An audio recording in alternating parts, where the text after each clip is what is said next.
다 같이 자리에서 일어나셔서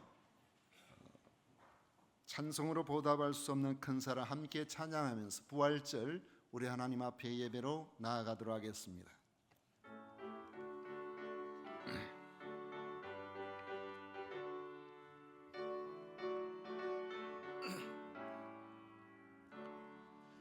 찬송으로 보답할 수 없는 큰 사랑 주님께 영광 할렐루야.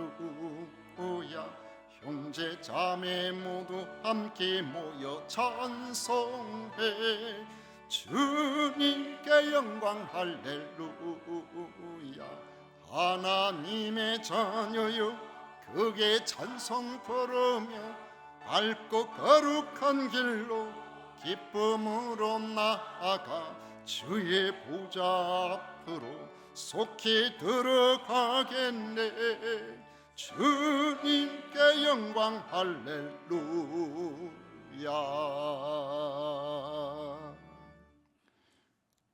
오직 여호와는 그 성전에 계시니 온 천하는 그 앞에서 잠잠할지니라. 아멘.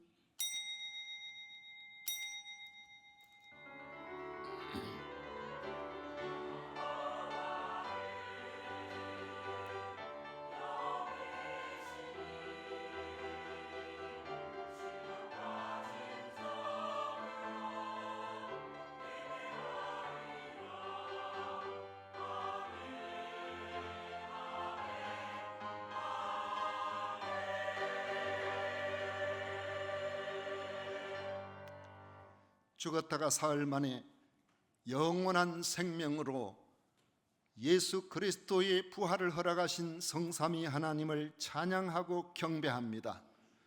오늘 예수님의 부활을 믿는 하나님의 사람들이 이 자리에 모여 함께 예배를 드리오니 영광을 받아 주시옵소서. 부활의 영광이 우리 모두에게 충만하게 임하게 하여 주옵소서. 예수님 이름으로 기원하옵나이다. 아멘. 찬송가 28장 다 같이 부르겠습니다.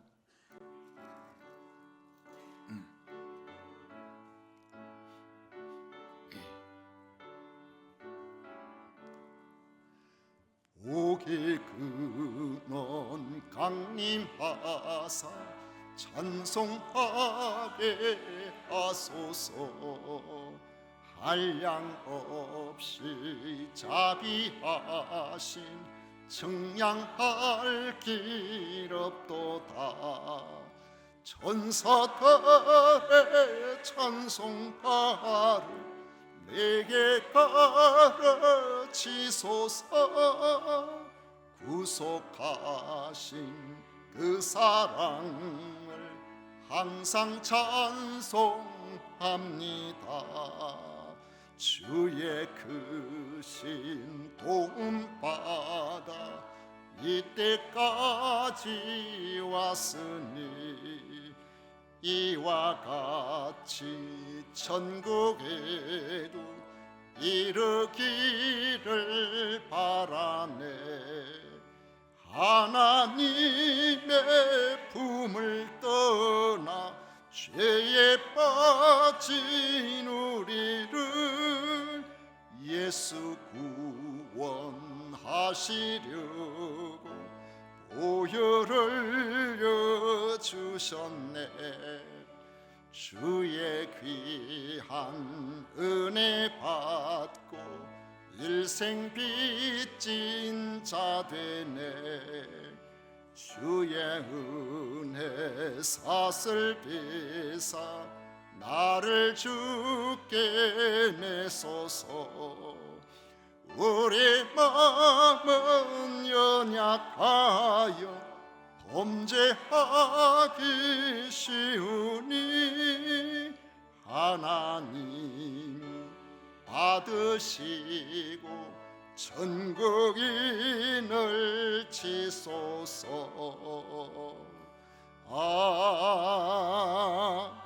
아멘. 성시교독 교독문 제133번 함께 교독하겠습니다. 찬송가 뒤에 있는 교독문입니다. 33번입니다.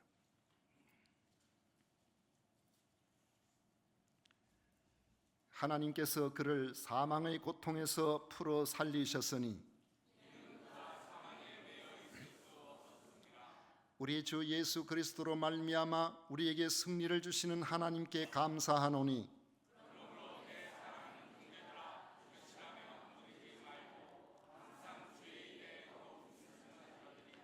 이 말을 할 때에 예수께서 친히 그들 가운데 서서 이르시되 너희에게 평강이 있을지어다 하시니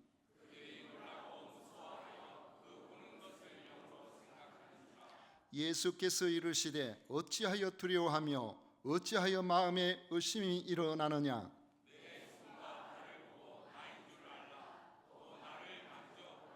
영은 살과 뼈가 없으되 너희 보는 바와 같이 나는 있느니라.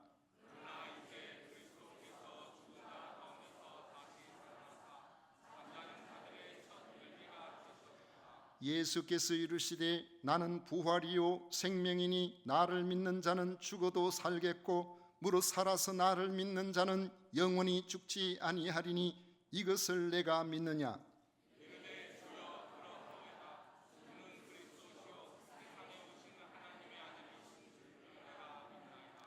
아멘. 다 같이 신앙 고백 드리겠습니다. 전능하사 천지를 만드신 하나님 아버지를 내가 믿사오며 그 외아들 우리 주 예수 그리스도를 믿사오니 이는 성령으로 잉태하사 동정녀 마리아에게 나시고 본디오 빌라도에게 고난을 받으사 십자가에 못 박혀 죽으시고 장사한 지 사흘 만에 죽은 자 가운데서 다시 살아나시며 하늘에 오르사 전능하신 하나님 우편에 앉아 계시다가 저리로서 산자와 죽은 자를 심판하러 오시리라. 성령을 믿사오며 거룩한 공회와 성도가 서로 교통하는 것과 죄를 사하여 주시는 것과 몸이 다시 사는 것과 영원히 사는 것을 믿사옵나이다. 아멘. 다 같이 자리에 앉으셔서 찬송가 159장 함께 부르겠습니다.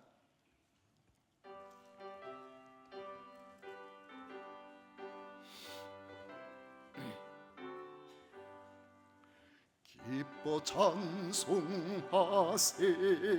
주님 부활했네 그 무덤의 관세가 깨뜨렸네 찬송하고 전파하세 대속하신 주님 할렐루야 찬송하세 다시 사셨도다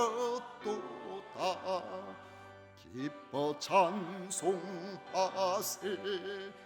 밝은 빛이 왔네 그 어둠의 권세 다 이기셨네 찬송하고 전파하세 대속하신 주님 할렐루야 찬송하세 다시 사셨도다 기뻐 찬송하세 주님 피를 흘려 그 속량할 값을 다 치르셨네 찬송하고 전파하세 대속하신 주님 할렐루야 찬송하세 다시 사셨도다 기뻐 찬송하세 죄를 사했으니 그 속죄한 은혜 다 찬송하세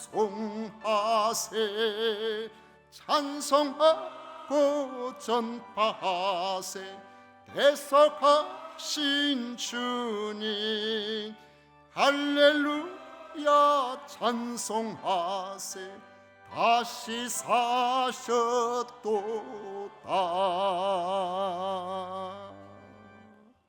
김종덕 장로님 우리를 대표하여 기도하시겠습니다.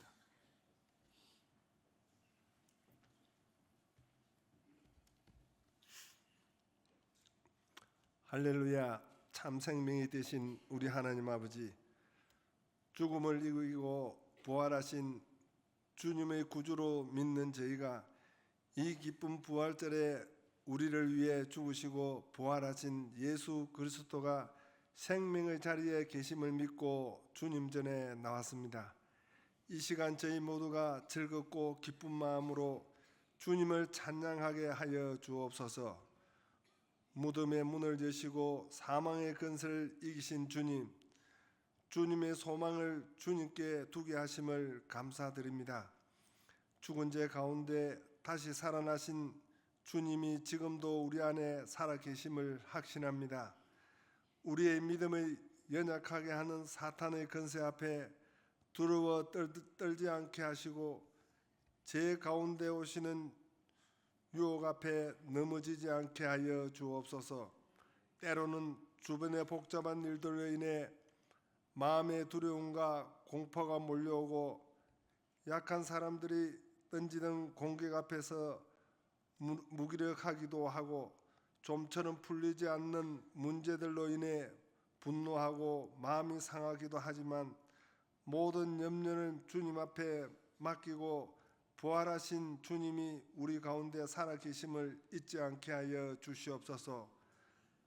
우리를 버리지 않고 이 세상 끝날 때까지 함께 하시겠다고 약속하신 주님을 믿습니다. 우리가 염려하고 불안해하는 이유는 우리의 믿음이 작은 탓인 줄을 잘 알고 있습니다. 우리에게 세상을 이길 큰 믿음을 주시옵소서. 어떤 상황에서도 절망을 이기신 주님을 붙잡게 하시고 모든 것을 내려놓음으로 모든 것을 얻으신 주님처럼 우리도 희망찬 찬가를 부르게 하여 주옵소서. 하나님 아버지, 이 민족의 영안을 열어주셔서 부활의 주님을 만나게 하여 주옵시고 이 백성이 하나 되기 위해서는 부활신앙으로 바로 서야 함을 알게 하여 주옵소서. 이 땅의 공평과 정의가 물같이 흐르기 위해서는 부활신앙을 따르는 백성이 되어야 한다는 진리를 깨닫게 하여 주옵소서. 진정으로 주님을 의지함으로 주님의 복을 받아 누리게 하여 주옵소서. 부활의 복된 소식을 대안하시기 위하여 세우신 사자 목사님을 성령님께서 친히 붙들어 주옵시고 건세 있는 말씀으로 저희 온 심령을 채워 주옵소서.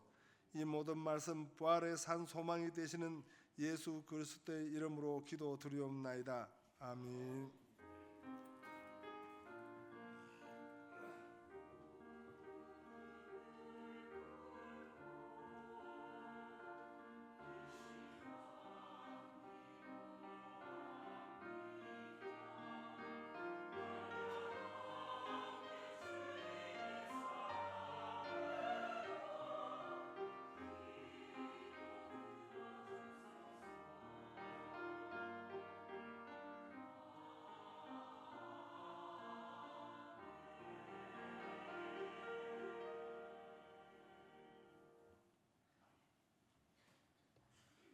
이 시간 우리에게 주신 하나님의 말씀은 고린도전서 15장 말씀입니다. 고린도전서 15장 12절부터 19절까지 말씀을 우리 찾으셔서 교독하도록 하겠습니다. 고린도전서 15장 12절부터 교독하겠습니다. 그리스도께서 죽은 자 가운데서 다시 살아나셨다 전파되었거늘 너희 중에서 어떤 사람들은 어찌하여 죽은 자 가운데서 부활이 없다 하느냐?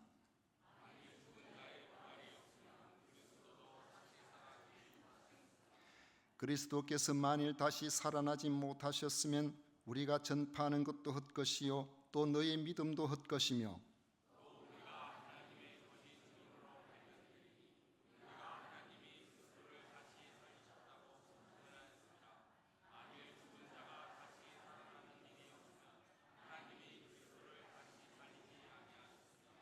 만일 죽은 자가 다시 살아나는 일이 없으면 그리스도도 다시 살아나신 일이 없었을 터이요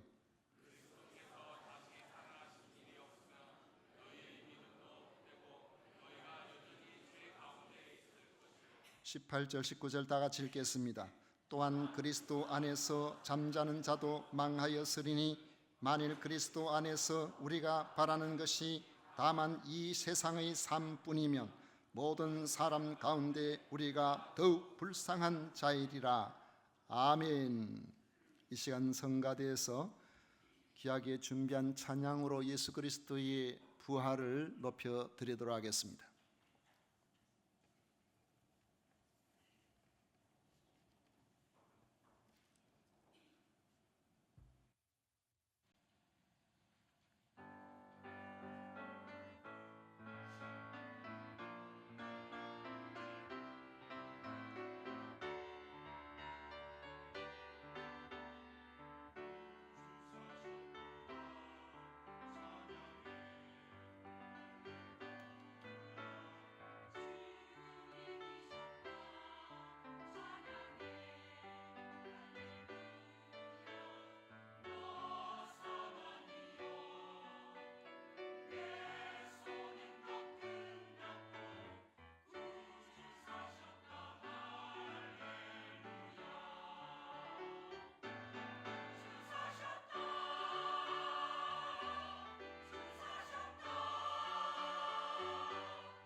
오늘 부활절입니다.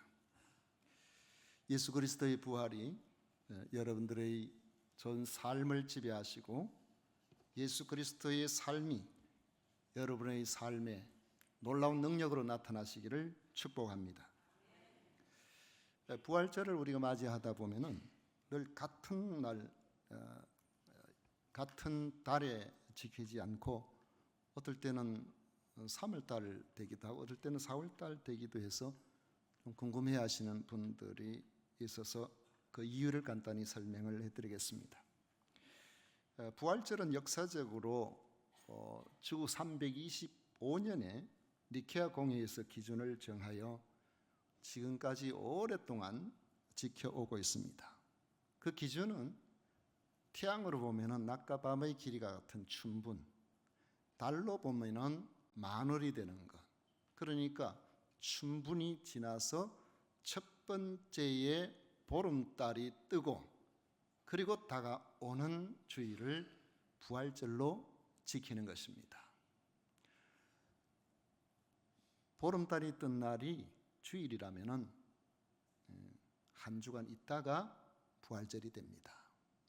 그래서 우리가 보통 계산해 보면은 3월 한 25일에서 한 4월 12일 그 사이에 주로 부활절이 되는 것을 알 수가 있습니다. 간단하게 말하면은 춘분 이후 보름달 뜨고 다가오는 주일이 부활절이 됩니다. 이 부활절은 기쁨의 절기입니다.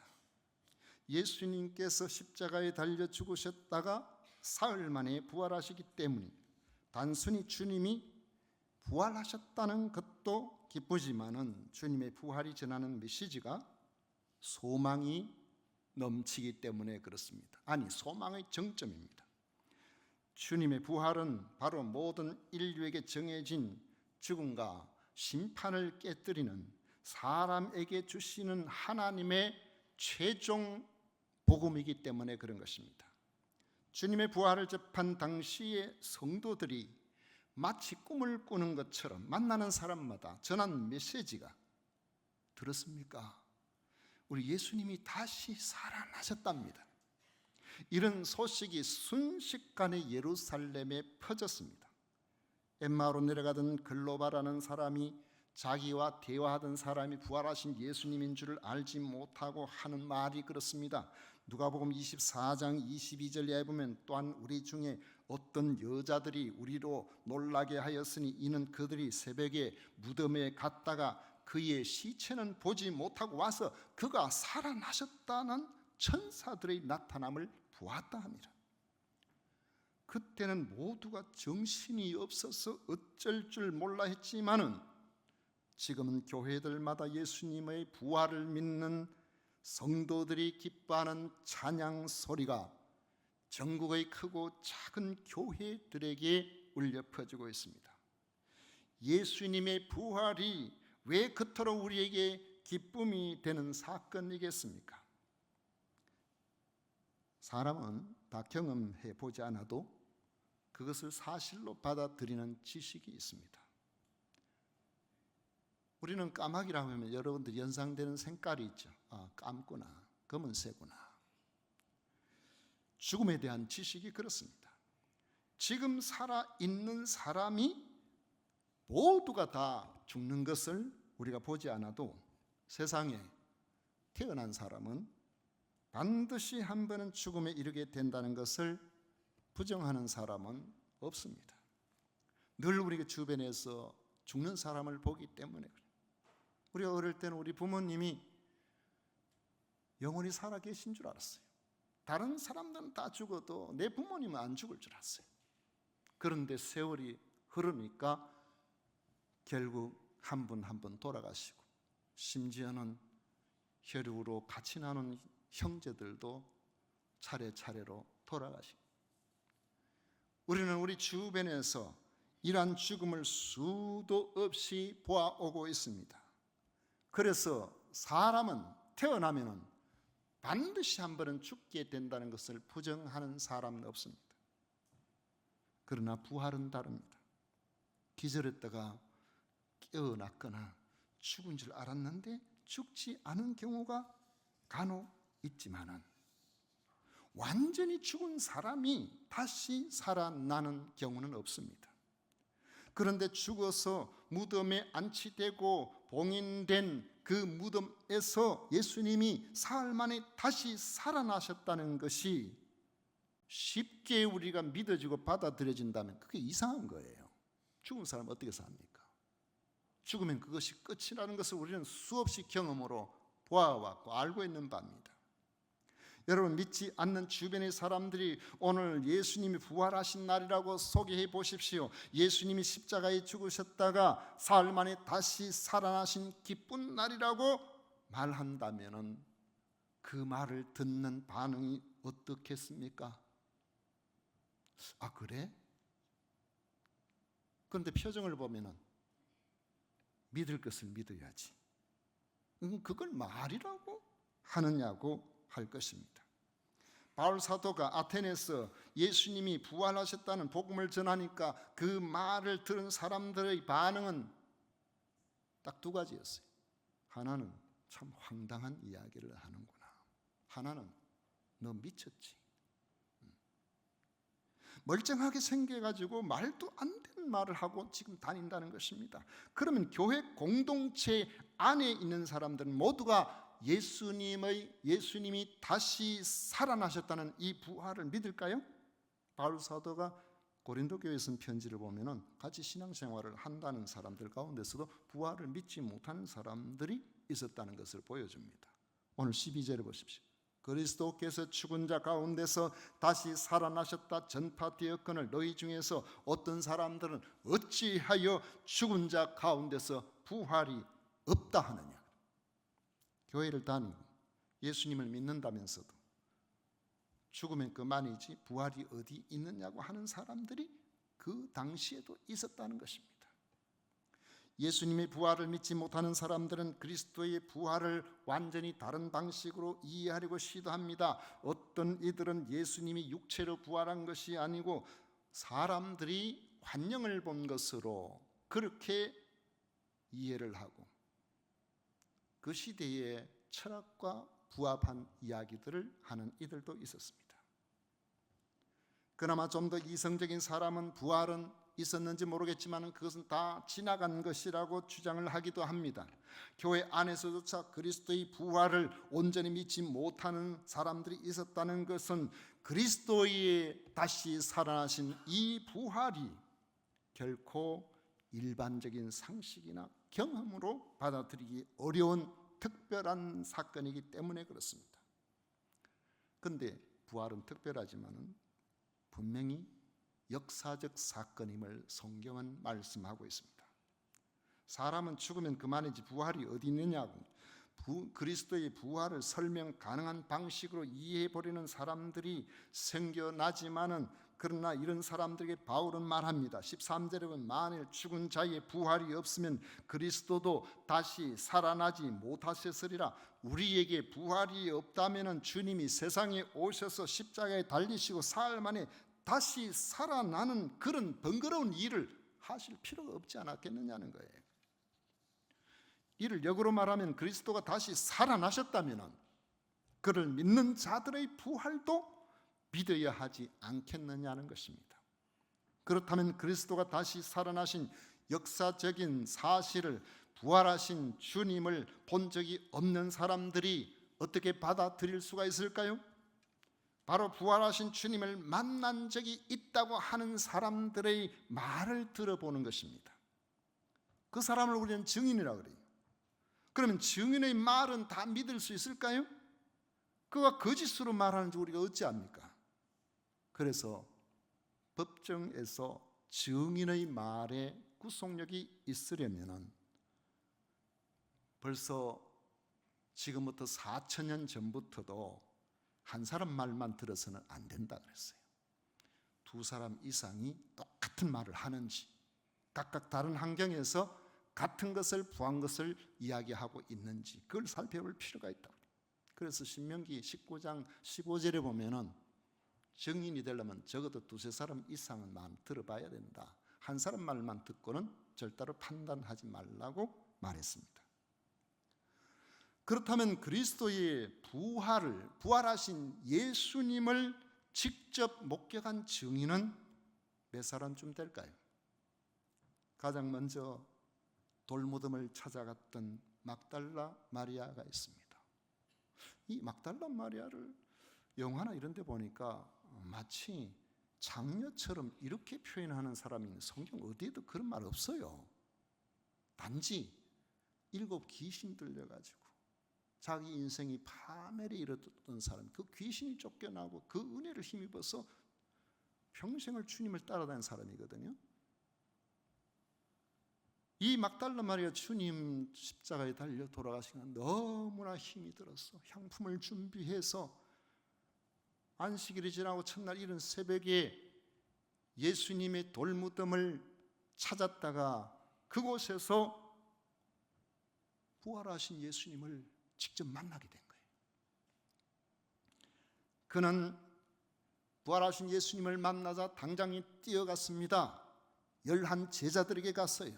그래서 그들에게 예수님이 다시 살아나신 것을 보았다 그랬습니다. 그리고 예수님이 직접 그 11 제자에게 나타나셨습니다.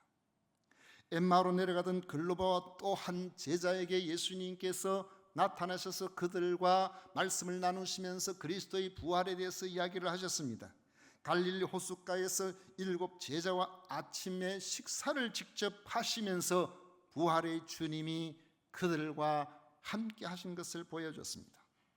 예수님의 육신의 동생, 그전에는 그냥 형님으로만 알았는데 그 동생에게 부활하신 예수님이 보여주심으로 우리 형님이 그냥 단순히 형이 아니고 하나님이 보내신 그리스도라구나 하고 그 사실을 알게 됐어요. 그리고 바울 자신도 예수 믿는 사람이 싫어서 그 사람들 잡아 죽이려고 다마스커스로 대제사장의 공문을 몸에 품고 가다가 거기에서 부활하신 예수님을 만나게 되었습니다. 바울이 편지를 쓸 당시도 그 증인들의 대다수가 살아 있었습니다. 이렇게 많은 증인들이 있는 역사적 사건이 또 어디 있겠습니까? 그 증인들이 참된 증언을 했다는 증거가 있습니다. 예수님이 승천하실 때는 500여 명이 일시에 봤다 그랬습니다.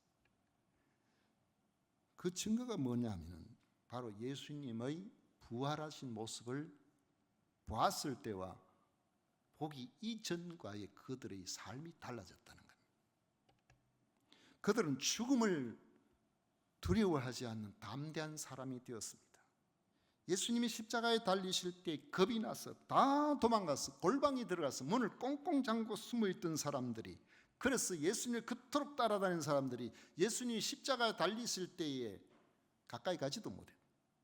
죽음의 임종도 보지를 못했어요. 두려웠어. 그렇게 숨어있던 그 사람들이 예수님의 부활하신 모습을 보고 그때부터는 대중들에게 나타났습니다. 공공연하게 예수님이 다시 살아나신 것을 증거했습니다. 그렇게 무서워하던 대제사장 앞에서도 그들은 담대하게 선포했습니다.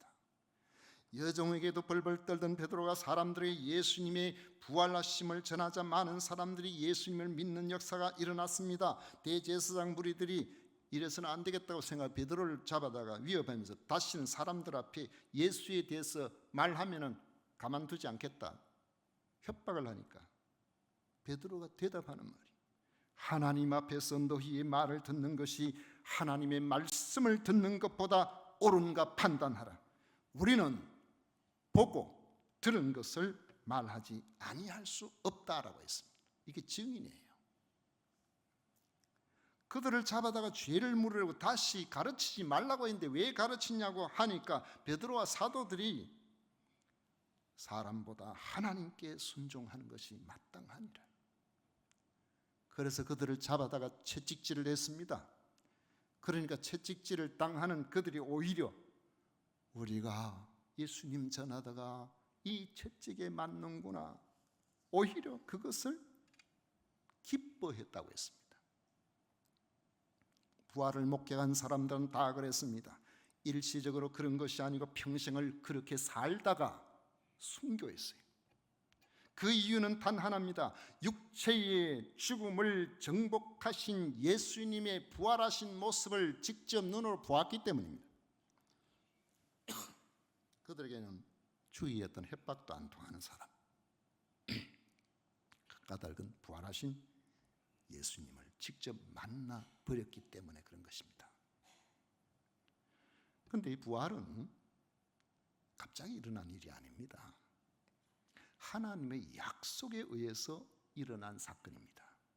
3절과 4절 그 앞에 우리가 안 읽었는데 거기 보면은 내가 받은 것을 먼저 너희에게 전하였노니 이는 성경대로 그리스도께서 우리의 죄를 위하여 죽으시고 장사 지낸 바 되셨다가 성경대로 사흘 만에 다시 살아나사 했습니다. 주님의 십자가에서 죽으심과 부활은 후대에 주님을 따르는 사람들에 의해서 의미가 부여된 사건이 아니고 처음부터 하나님의 약속된 말씀이 이루어진 거라는 거죠. 창세기부터 출애굽기, 시편, 이사야서를 비롯한 선지서들에 이미 약속이 되어 있어요. 예수님 자신도 제자들에게 거기에 대해서 말씀을 하셨습니다. 마태복음 16장 21절에 보면 이때로부터 예수 그리스도께서 자기가 예루살렘에 올라가 장로들과 대제사장들과 서기관들에게 많은 고난을 받고 죽임을 당하고 제3일에 살아나야 할 것을 제자들에게 비로소 나타내시니 그 이후에도 여러 번 말씀을 하셨지만은 부활에 대해서 그 말씀을 제자들이 이해를 할 수가 없는 거예요. 죽으면 그만해. 죽은 사람이 뭐 또 산단 말이에요. 그러니까 그게 귀에 안 들어오는 거예요. 마음에 넣어두지를 못했습니다. 그런데 주님이 부활하신 이후에 비로소 그 말씀이 기억이 난 거예요. 주님의 부활은 갑자기 나타난 사건이 아니고 처음부터 하나님의 구원 계획 속에 있었던 것입니다. 계획대로 된 사건입니다. 주님의 부활을 믿고 따르는 사람들이 동일한 부활에 참여하게 되는 것도 마찬가지로 하나님의 구원 계획에 있는 거예요.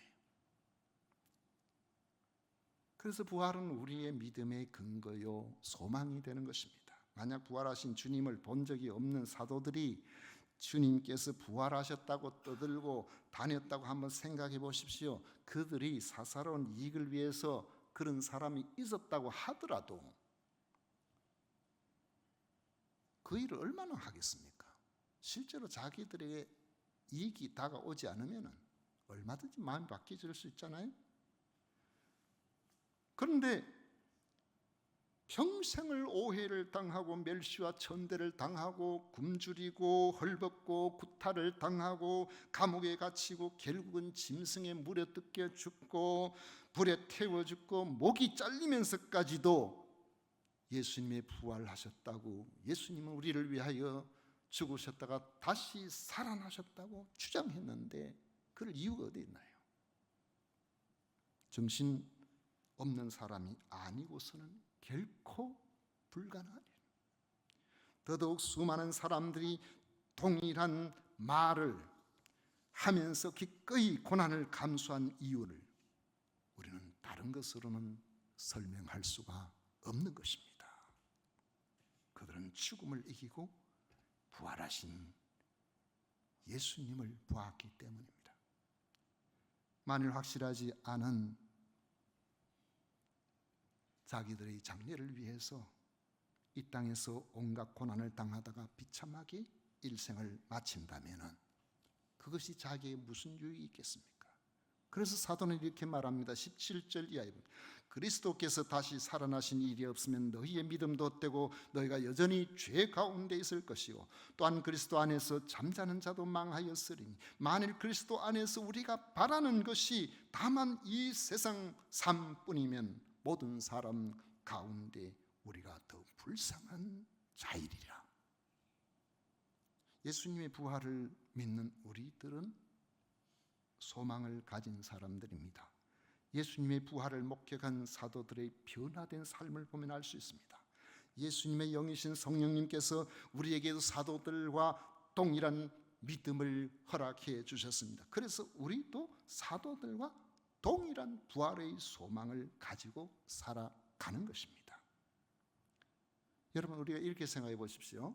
그렇다면 예수님의 부활을 직접 본 사람은 다 예수님을 믿을까요? 그렇지 않습니다. 예수님 부활하실 때 앞에 경비병들이 4명이 서가지고 있었거든요. 무덤이 열리고 천사가 나타나고 이렇게 하니까 겁이 나서 다 도망가 버렸어요. 그 현장을 제일 먼저 목격한 사람들입니다. 그 사람들이 믿었을까요? 안 믿었어요. 그 사람들이 거짓말을 했어요. 대제사장과 짜고 예수님의 제자들이 와서 시신을 훔쳐갔다, 그렇게 전해라. 돈을 받고 그렇게 했어요. 맞는데 예수님을 믿은 것은 아니라는 거예요.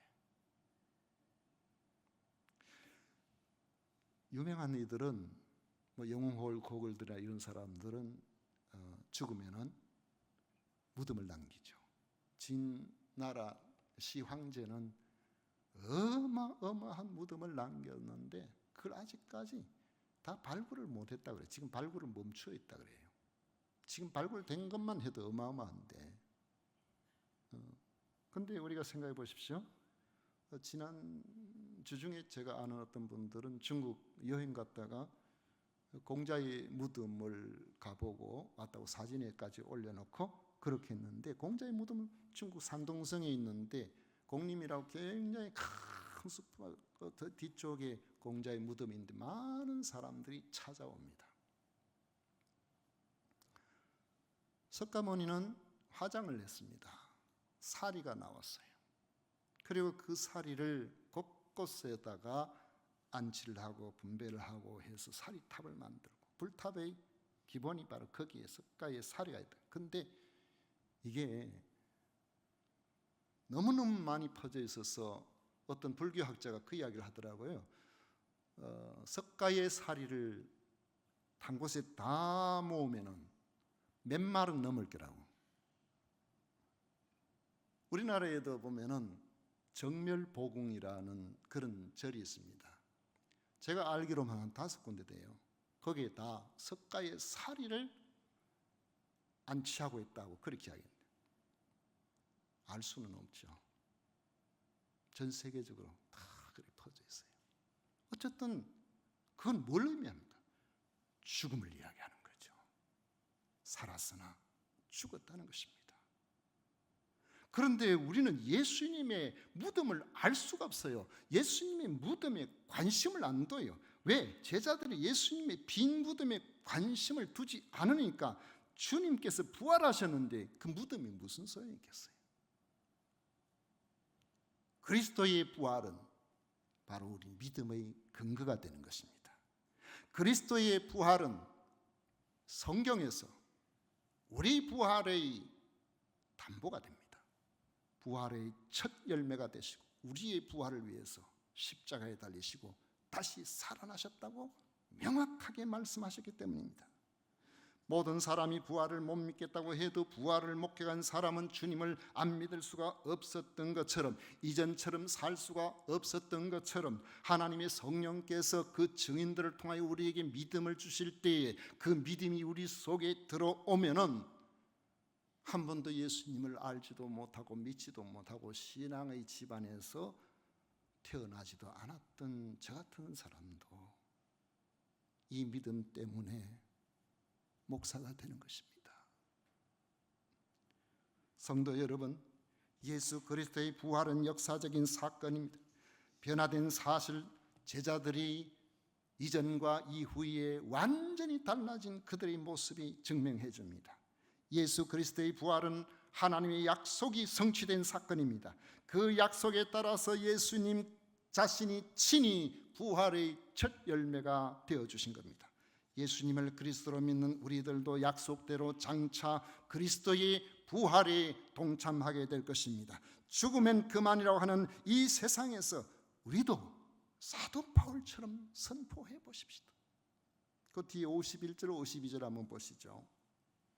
고린도 전서 15장 51절 52절 그냥 들으십시오. 찾으신 분들은 같이 읽어도 좋습니다. 보라, 내가 너희에게 비밀을 말하노니 우리가 다 잠잘 것이 아니요 마지막 나팔의 순식간에 호련히 다 변화하되리니 나팔 소리가 나매 죽은 자들이 썩지 아니할 것으로 다시 살아나고 우리도 변화되리라. 55절 또 보십시오. 다 같이 읽어봅니다. 사망아 너의 승리가 어디 있느냐? 사망아 내가 쏘는 것이 어디 있느냐? 예수 그리스도의 부활을 믿고 예수 그리스도의 부활에 참여하는 이들이 주님처럼 같이 부활하게 될 것을 믿는 성도들이 되어서 바울 사도가 했던 것처럼 사망을 조롱할 수 있는 여러분들 되시기를 축원합니다. 기도하겠습니다. 좋으신 하나님 아버지, 사망한 너의 승리가 어디 있느냐? 사망한 내가 쏘는 것이 어디 있느냐? 예수 그리스도의 부활을 목격한 사람들이 죽음을 두려워하지 않는 그 이유가 바로 여기에 있었음을 우리들에게 알게 하시니 참으로 감사드립니다. 부활절은 바로 우리가 죽으면 인생이 끝나는 것이 아니라 죽음 너머에 있는 소망을 가르쳐 주시는 절기인 줄 믿습니다.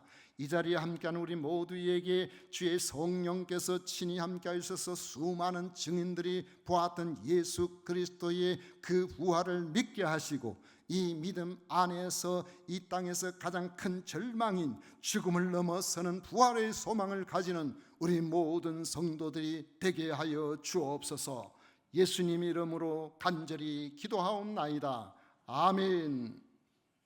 찬송가 161장 함께 부르겠습니다.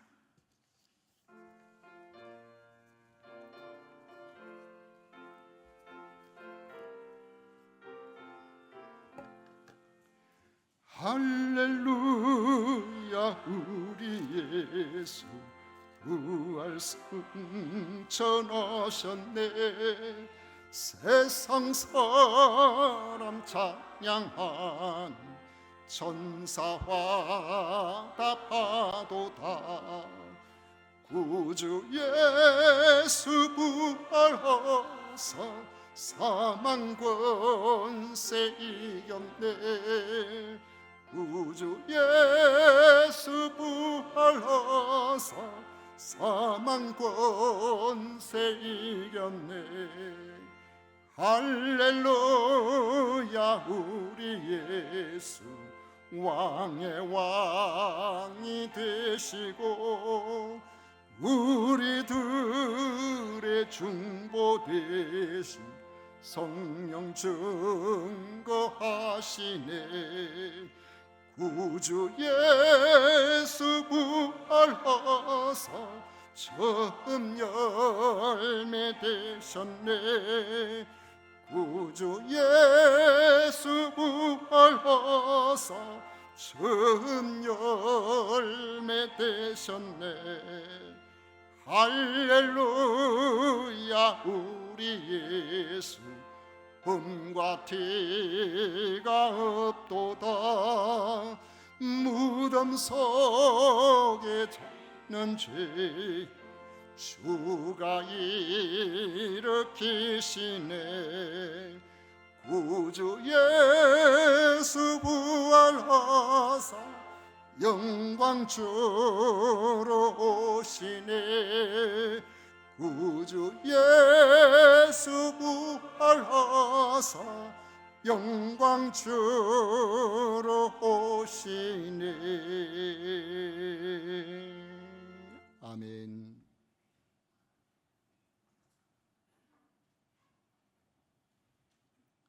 우리 하나님께 드린 예물 위해서 봉헌 기도 드리겠습니다.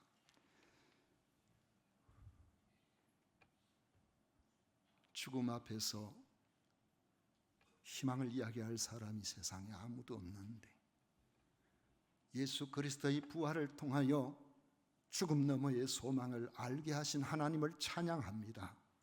부활절을 맞이하여 사랑하는 성도들 주 앞에 나와 예배를 드릴 수 있도록 해주심에 감사를 드립니다. 죽어도 사는 이 진리를 가슴에 간직하고 끝까지 믿음으로 하나님이 기뻐하시는 귀하고 복된 삶을 살아가는 저희들이 되게 하여 주옵소서. 오늘도 귀하고 복된 날 주 앞에 나올 때에 아버지 하나님 부활을 찬양하고 기뻐하며 감사의 예물을 드리는 이들이 있습니다. 소득의 10분의 1을 구별하고 건축헌금, 선교헌금, 주일헌금 각종 감사로서 주 앞에 드리는 귀한 예물을 기억하여 주옵소서. 우리가 드리는 이 예물을 통하여 하나님 나라 확장이 아버지 활발하게 이루어지는데 쓰여지게 하여 주옵소서. 드리는 손길들 위해 크신 은혜로 함께하여 주시고 우리 하나님 홀로 영광을 받으시옵소서.